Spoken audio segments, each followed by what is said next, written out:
Harold never imagined the moment would feel like this, standing in his backyard, hands trembling, birdseed scattered at his feet, staring at the sun he hadn't seen in 15 years. Jacob stood at the gate, older, weary, unsure. His voice broke the silence. "Dad. I got your letter." Harold swallowed, heart pounding so hard he could barely breathe. The letter he never sent, the apology he thought was too late, had somehow found its way back into his life. And nothing, absolutely nothing, could have prepared him for what happened next. Welcome back to Quiet Morning Tales, where we bring you real, emotional, deeply human stories. Stories about life, redemption, second chances, and moments that remind us what truly matters. If you're someone who believes in hope even after heartbreak, if you believe life still has surprises no matter your age, then this community is for you.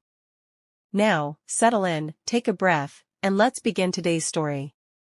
Chapter 1: The Quiet House on Maple Street. At 72, Harold Whitmore had mastered the art of quiet living.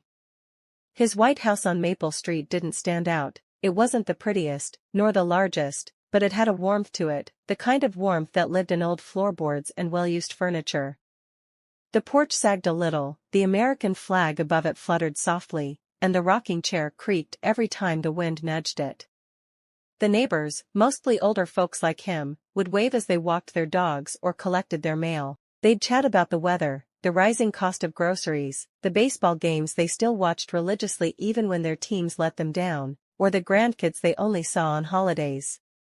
But no one ever asked Harold about his family. And Harold never brought it up.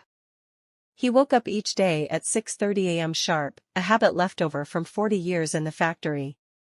Even now that the factory was long closed, a casualty of overseas competition and corporate restructuring, his body refused to sleep past dawn. He brewed himself a cup of coffee that tasted slightly bitter no matter how carefully he measured the grounds. Marlene used to make it perfectly, but Marlene had been gone for a decade now. Cancer had taken her fast, too fast for Harold to ever make sense of it. After breakfast, he fed the birds in the backyard. Cardinals, sparrows, even the occasional blue jay, they all circled around like old friends who depended on him.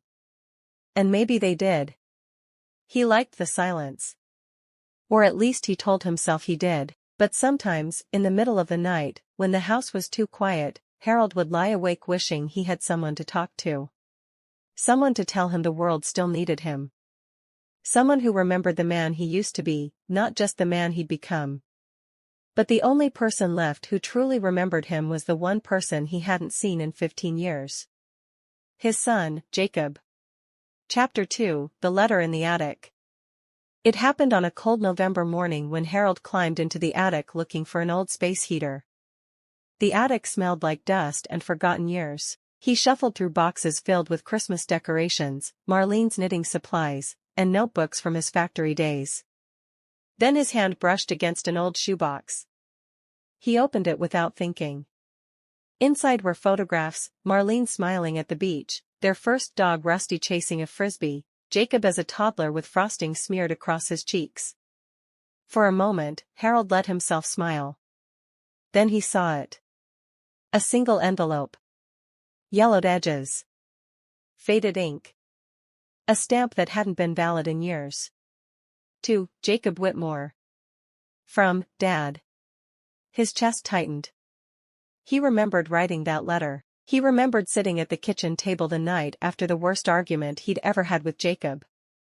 Words had flown out like bullets, accusations, frustration, old wounds resurfaced.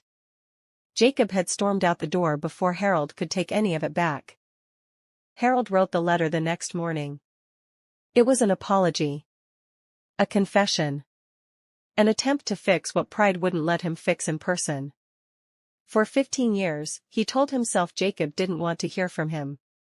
But holding that envelope now, Harold felt like he was holding his own heart. He pressed the letter to his chest and whispered, "Maybe it's not too late." Chapter 3: Trying to Find a Son. Back in the kitchen, Harold sat in front of the laptop his neighbor had given him for his last birthday. He hated technology. Truly hated it. When he was younger, everything was simple, mail came in envelopes, news came from the radio, and talking to someone meant looking them in the eyes. but he forced himself. He typed slowly, one key at a time. How to find someone you lost contact with. Search results popped up, websites asking for money, public record sites that made no sense, social media he didn't understand. He clicked link after link, frustration mounting. 2 hours later, he shut the laptop lid with a heavy sigh. Maybe he was a fool for hoping. Maybe Jacob didn't want to be found, but the letter sat on the table like a silent plea. Harold wasn't giving up. Not this time. Chapter 4, The Mailman's Promise. The next morning, while Harold was clearing frost off the porch railing, he heard a familiar voice. "Morning, Mr. Whitmore." It was Mr. Alvarez, the mailman, a cheerful guy in his 40s who always took a minute to chat with Harold about baseball or the weather. "You look troubled today," he said, noticing the expression on Harold's face. Harold hesitated, then held out the envelope. "I need to send this," he said softly. Alvarez tilted his head. "This letter's older than my career," he joked gently. "You sure the address is still right?" Harold stared down at it. "I don't know. But I have to try." The mailman nodded. "I'll make sure it gets where it needs to go." "Promise." Harold swallowed hard. For the first time in years, he felt hope. Chapter 5, The Longest 9 Days. Hope, however, came with torture. Harold checked the mail every day. Sometimes twice. Sometimes 3 times. He watched for the truck, listened for its engine, paced the porch like a man waiting on a final verdict. He tried to keep busy. Fixing the squeaky screen door. Cleaning Marlene's old spice jars. Rearranging tools in the garage. But no matter what he did, his mind replayed memories he'd tried to bury. Jacob as a boy, climbing the oak tree in the backyard. Jacob asking him for help with homework. Jacob begging him to attend his high school baseball games Harold missed because he was always working overtime. Jacob walking out after that final argument, tears in his eyes. And the worst memory, Jacob standing at Marlene's funeral, looking broken, hollow. Harold had wanted to hug him, but grief froze him. They exchanged barely more than a nod. Jacob left the funeral early. And Harold hadn't seen him since. By day 9, Harold couldn't sleep, couldn't think. He kept replaying the same question, what if my son hates me? Chapter 6, The Man at the Gate. On the 9th day, Harold went outside to refill the bird feeder. The morning was cold, crisp, the kind of quiet only small American towns had. Then he heard footsteps behind him. Not the light step of the mailman. Not the neighbor kids playing. A heavy, steady step. He turned. A man stood at the gate. Tall. Broad. Older. Familiar. It hit Harold like a punch to the chest. Jacob. Older now. Beard flecked with gray. Eyes tired but soft. Hands shoved into his jacket like he didn't quite know what to do with them. "Dad," he said, voice trembling. "I got your letter." The birdseed spilled from Harold's hand. "Jacob," he whispered. He hadn't said that name aloud in years. Jacob stepped closer. "I wasn't sure I'd come. I didn't know if you even wanted to see me." Harold's throat tightened. "Son. I never stopped wanting that." Silence. Heavy. Emotional. "I'm sorry," Harold whispered. "For everything. For the things I said. For the things I didn't say. For not being there the way I should have been." Jacob blinked hard. "I should have come sooner. I should have tried harder."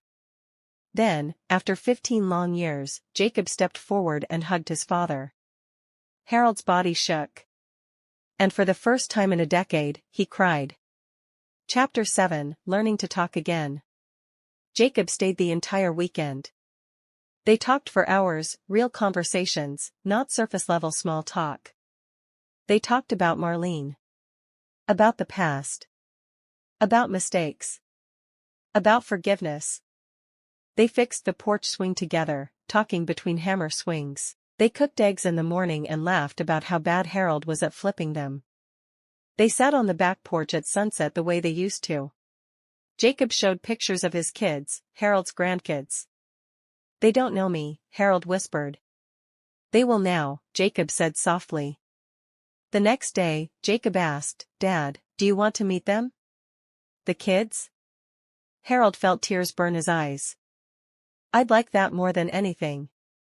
Chapter 8, A Second Chance at Life. The following month, Jacob brought the kids, two little ones with boundless energy and big smiles, to meet their grandfather. They didn't know his history. They didn't know the mistakes. They didn't know the pain. They just saw a kind old man with bird feeders, a rocking chair, and a gentle smile. Harold felt something inside him heal. Life had given him another chance. Not everyone gets one. Chapter 9, Harold's New Mission.